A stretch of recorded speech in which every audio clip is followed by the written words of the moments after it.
So we are a new company. We only signed our definitive agreement with Hudbay in December 2016, so about 5 months ago now.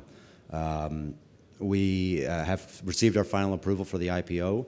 I anticipate we're trading under the symbol FWZ, which we've reserved by the end of the month. So we're going to be raising $4 million through the IPO, which will be enough to do both our summer work program and complete our option and earn-in with Hudbay. So the projects we're buying, Tom and Jason, people who have been in the industry for a while probably know them. Together they represent a pretty substantial zinc lead resource. And it's worth mentioning that our share structure here is going to be pretty tight. That pre-IPO shares there, about 8 million of it is going to be under 3-year escrow. So all of management here is under 3-year escrow. We're not backing into a shell that we own. None of us have anything we can trade. So we're very serious about making this work. So there we have the management team. So this is myself, CEO and director. John Robbins, ex-Kaminak, which of course sold to Goldcorp for $520 million last year, is our chairman. Obviously he's had a great deal of success in the Yukon, and we're taking a very similar approach to what Kaminak did in terms of advancing this with production in mind and making permitting as easy as possible. So there's the project. So the project is located on the end of the North Canal Road, which originally ran all the way to Norman Wells in Northwest Territories, but now is only maintained to the border of Northwest Territories and Yukon. The Tom deposit was discovered by Hudbay in 1951, and in 1974, the Jason deposit was discovered by the Ogilvy JV. About 70,000 meters of drilling on these two projects together. And it was in 2007 that Hudbay finally united the two projects by acquiring them. In 2011, they built a big camp, they did a MET program, and they had big plans for the project, but it got shelved. And it was a few years after that we started discussions with them, and after 2 long years or more of discussion, we finally got them over the line. So you can see our historical resource there, but let's highlight that. So this is from a 2007 technical report, which was prepared for Hudbay by Roscoe Postel. So we've had our current engineers take a look at the wireframes. We're pretty confident that this isn't going to change much when we update it. But this is a pretty substantial resource. 6.5 million tons indicated at 11.5% zinc equivalent, and almost 25 million tons at 10.2% zinc equivalent. So in terms of zinc contained, this is one of the top 10 undeveloped zinc resources in the Americas. This is a very sizable deposit.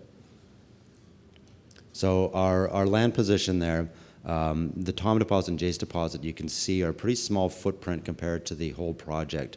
The last time any exploration was done here was 1991, and I know geologists who worked on it then, and in fact there's some in the audience, who were able to point to areas where there was basically new targets that had not been tested.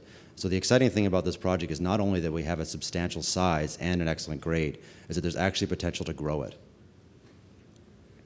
So we can see from the first way we can potentially grow the deposits are both along strike and to depth. We're not in any rush to drill super deep holes quite yet.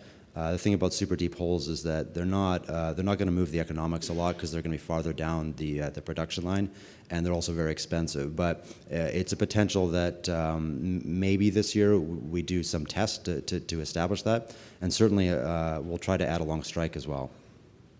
So this is a geological map that was the most recently done one in 1991, but I want to highlight a few areas here.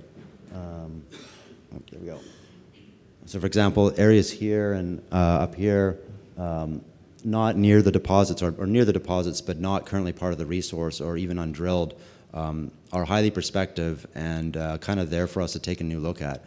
And the thing about because it hasn't really been looked at from an exploration viewpoint from 1991, this gives us a chance to come in here, really synthesize a modern look at the geology, do baseline geophysics over the known areas, and build out a toolkit to explore for new parts of the new deposits within the property area. So I want to talk a little bit about infrastructure. Where the project is, there's no question that it's out there, but we benefit right now from having a road right to the project that's open during summer and is government maintained. And we also benefit from a government maintained airstrip that is within the property boundaries. So if I just go back here, the airstrip is right around here. So the nice thing is, I would say that this gives us moderate costs for northern exploration. What we don't have to do is run a large program through mobilizing everything through helicopter, which for people who follow the Northern stories, they know that a heli-mobed program can get very expensive very quickly. And the other nice thing about the project, it was basically handed to us turnkey. So this camp you see here was put in by Hudbay in 2011. They ran one drill program with it. You know, fantastic camp. And then it was basically winterized and left. So we're able to go in there with our permits in place, with an excellent camp, with internal roads to our drill sites, and an excellent core shack and well-organized core on site. So for inheriting a project like this, we're able to really hit the ground running. So in terms of what our time frame is for the next year, this summer we're looking to do, at bare minimum, an initial program of roughly 2,000 meters, which will be enough to bring our historical resource up to modern. And we'd anticipate that that updated resource would come out probably late October, early November, ballpark. It's allowing us to relog and resample a lot of the old core. And like I said, it synthesized a new model for exploration. If the market's favorable, it's quite possible we upsize this program. But that's something that's going to kind of have to be a game time decision. Right now, the $4 million we raised at IPO is enough to complete our earn-in. If we upsize our summer project too much, we'll be forced to go back to the market, which is not something we necessarily want to do. And so where this is heading is 2018 Q1, a preliminary economic assessment. Projects like this that have been around for a while, of course, the common knock on them is that if it had been economic, it would have been developed already. The response to that is first that these two were really only united in 2007. There was a 1985 joint economic study, but that was a very long time ago, very different mining methods, very different cost structures in terms of diesel generation. Now you look at like the Silvertip mine in northern BC, which is 100% LNG powered and dramatically cutting costs for remote mining operations. So we wouldn't have bought the project if we didn't have an intense amount of belief in the economics of it.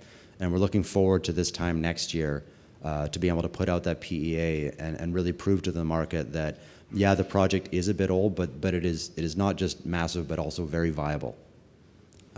So I've got a few extra slides here, but what I'm going to do is, I know it's lunch, I know we're running late, so I'm going to dismiss it and let everyone eat. And if you have any more questions, please come to our booth and ask me. Thanks.